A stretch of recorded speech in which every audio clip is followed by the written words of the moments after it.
Saludos amigos, hoy es 18 de agosto, mi nombre es Marcos Barchilón, les hablo desde Israel con las últimas noticias.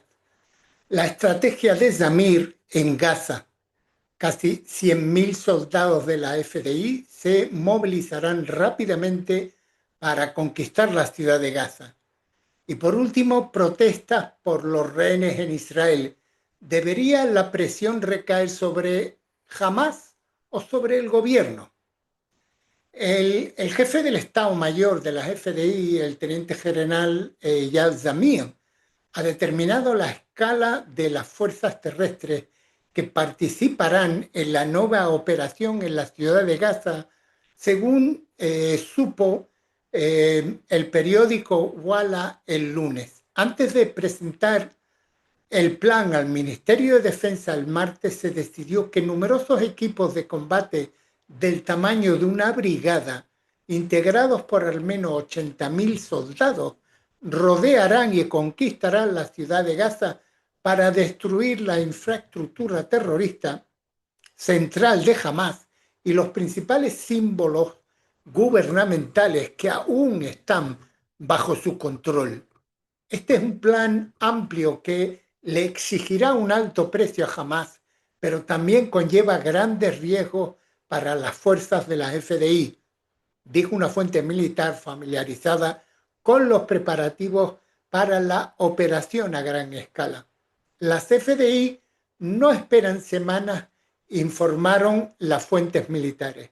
En los próximos días, las fuerzas terrestres, acompañadas por la Fuerza Aérea, comenzarán a avanzar hacia las nuevas zonas para aumentar la presión sobre Hamás. Mientras tanto, los altos funcionarios de las FDI expresaron su preocupación porque la conquista de áreas en el corazón de la ciudad de Gaza y otros lugares podría llevar a que las FDI sean directamente responsables de destruir ayuda humanitaria a la población palestina hasta que la mayoría de ellos se trasladen al sur de la Franja de Gaza. Zamir visitó la Franja de Gaza ayer, el día domingo, acompañado por el comandante del Comando Sur, Yaniv Azov, y el jefe de la rama de operaciones, Itzik Cohen, para analizar el plan y obtener más información sobre la estrategia de combate y la lógica operativa antes de tomar decisiones.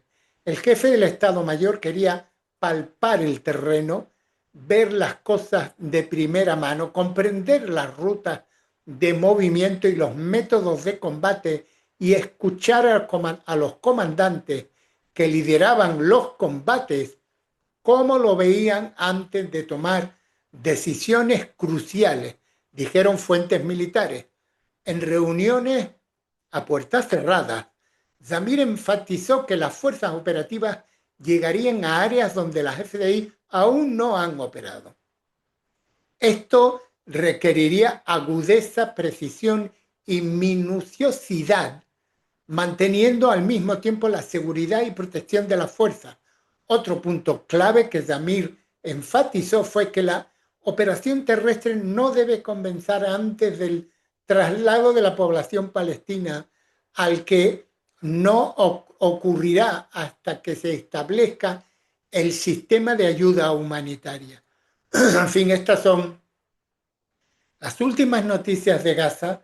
Mientras tanto, se siguen haciendo operaciones de ataques en las afueras de la ciudad de Gaza y quería informarles a todos ustedes de esto. Y por último, les quiero hablar sobre las protestas del día de ayer, sobre lo que ocurrió, sobre la huelga y cuáles son los análisis que se han hecho del día de ayer. Y miren, hay aquí algo que he encontrado en el Jerusalem Post que dice: las protestas por los rehenes en Israel deberían presionar o deberían hacer presión sobre Hamás o sobre el gobierno. Y este es un análisis de un periodista de aquí en Israel que se llama Herb Kenyon, y es muy interesante. Yo les voy a traer aquí sus palabras donde él comenta, imagínense lo que piensan los dirigentes de Hamás sentados en una habitación de hotel con aire acondicionado en Doha o en un túnel de Gaza viendo imágenes de la policía israelí utilizando cañones de agua para dispersar a los manifestantes que piden la liberación de los rehenes. ¿Piensan? Vaya, estos israelíes demuestran una solidaridad tremenda. Miren cómo se preocupan por cada rehén. Deberíamos liberarlos pronto. O piensan, miren a esos israelíes peleándose, literalmente peleándose entre ellos, esta vez por los rehenes. Si los retenemos por más tiempo, la lucha se intensificará entre ellos. Los líderes de Hamás observan estas escenas con atención. Es mucho más probable que interpreten las protestas no como solidaridad, sino como división. Prueba de que los rehenes están sembrando la discordia en Israel. Y cuanto más crean que el problema de los rehenes está desgarrando la sociedad israelí, mayor será su incentivo para seguir reteniéndolos. Las huelgas, los bloqueos de carretera, las protestas del domingo, aunque perturban la vida en Israel, es poco probable que impulsen a Hamás a liberar a nadie. De hecho, lo alientan a atrincherarse aún más. Este día de ira, aunque no se describió como tal, se basó en un impulso israelí familiar, la creencia de que todo está en nuestras manos, que simplemente hacemos la jugada correcta. Entonces, el otro lado responderá de la misma manera. Es una dinámica que se ha repetido durante décadas de conversaciones de paz. Nos peleamos entre nosotros por los asentamientos o el destino de Jerusalén, pensando que una vez que decidamos o que decidamos, los palestinos aceptarán nuestra decisión. Pero las cosas no han resultado exactamente así. Las acciones del domingo también se basaron en otra suposición, que el gobierno no está realmente interesado en los rehenes y que si lo estuviera ya estarían en casa. Esa suposición es errónea por completo. El obstáculo no es la reticencia de Israel, sino la negativa de Hamás. Como han dicho un funcionario estadounidense tras otro, tanto en las administraciones de Biden como en Trump, desde Tony Blinken hasta Ruth McGurk y Steve Witkoff, es Hamás, no Israel, quien está obstaculizando un acuerdo.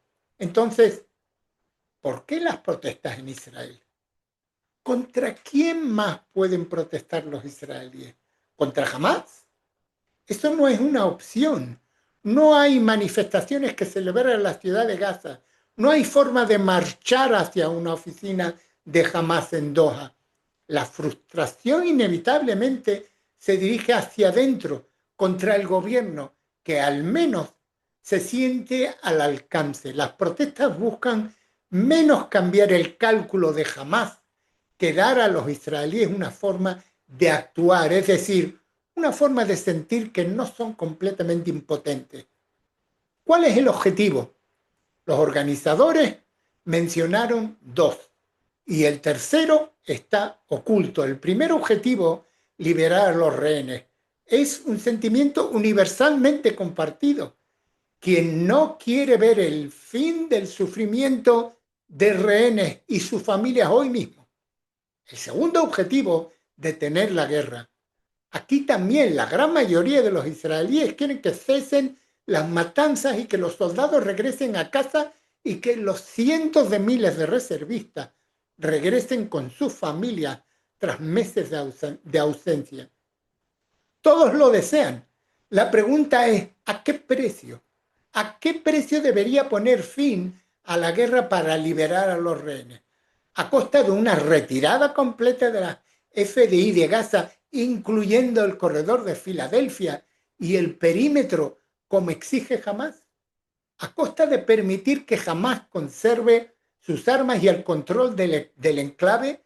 sino directamente a través de intermediarios que manipula, a costa de permitir a Hamás reagruparse, rearmarse y llevar a cabo otra masacre como la del 7 de octubre, sino en 5 años, entonces en 15 o 25 años. Cuando se formula en esos términos, la pregunta ya no es simple, sí o no, sino una con un enorme depende, específicamente de las condiciones. Además del deseo de liberar a los rehenes y poner fin a la guerra, las protestas del domingo transmitieron otro mensaje al que no se manifestó públicamente: derrocar al gobierno. No hay nada de malo en querer derrocar al gobierno y protestar para lograrlo. Simplemente no lo hagan con el tema de los rehenes como excusa. La empatía con el dolor y la angustia de los rehenes y sus familias es uno de los factores que ha unido al país durante muchos de los meses transcurridos desde la masacre del 7 de octubre. Convertir esto en otro escenario de combate político corre el riesgo de erosionar el frágil consenso que aún existe. Tras 681 días de cautiverio, los rehenes siguen en el centro de la conciencia nacional. No corren peligro de caer en el olvido, como le ocurrió trágicamente a Ron Arad a mediados de los 80, cuando a su familia se le aconsejó guardar silencio, ya que la presión pública solo serviría a los intereses de sus captores. Su desaparición del ojo público dejó una profunda huella en Israel y ese trauma explica en parte la determinación actual. Nadie quiere repetir el silencio que selló el destino de Ron Arad. Por si ustedes no están familiarizados, Ron Arad era un piloto que su avión fue alcanzado cuando estaba sobrevolando el Líbano. Él saltó de su avión con un paracaídas, vinieron las milicias palestinas. Hasta el día de hoy no se ha vuelto a saber de él. Hoy ocurre lo contrario, el problema no remitirá. Las protestas en Israel empeoran las cosas, pero es necesario preguntarse qué se logra con acontecimientos como el del domingo, que dividen aún más al país y proyectan la imagen de una nación en guerra consigo misma. La gente se siente impotente, quiere actuar. El instinto les lleva a presionar al gobierno, el objetivo más cercano. Pero esto repite el error del eslogan original de la campaña: que vuelvan a casa. Ese es el eslogan. Esa frase atribuye la responsabilidad a Israel, insinuando que si los rehenes no están en casa es porque Israel no ha hecho lo suficiente.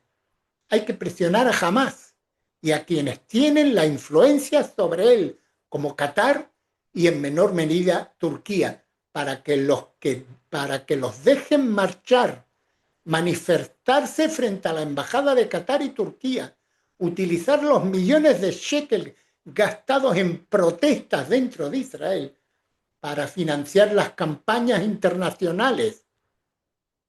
Eso es lo que hay que hacer. Abogar en Estados Unidos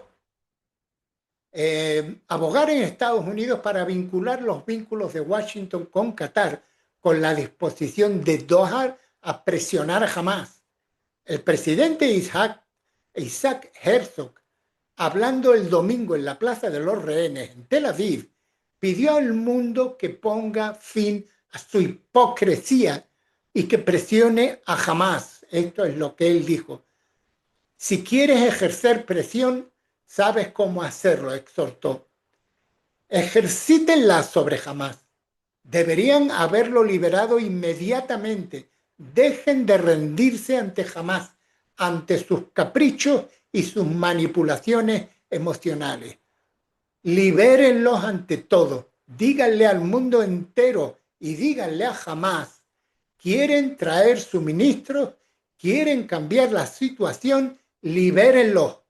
Ante todo, libérenlos. Hago un llamado al mundo entero, detengan la hipocresía y libérenlos. Esto es lo que dijo el presidente Herzog ayer. La ira se desplegó el domingo, fue comprensible, el sentimiento era correcto, pero el objetivo estaba fuera de lugar.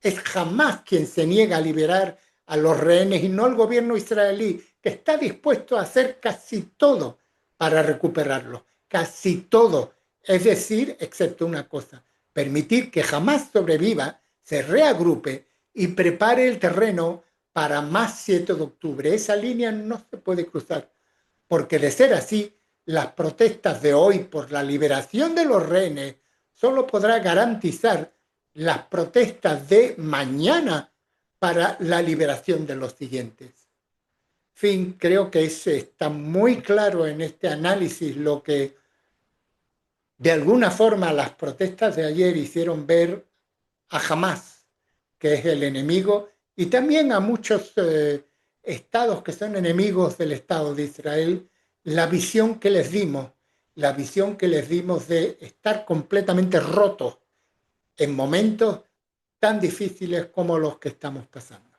Sin nada más por el día de hoy. Mi nombre es Marcos Barcelón, les hablo desde Israel. Les deseo un cordial saludo a todos ustedes.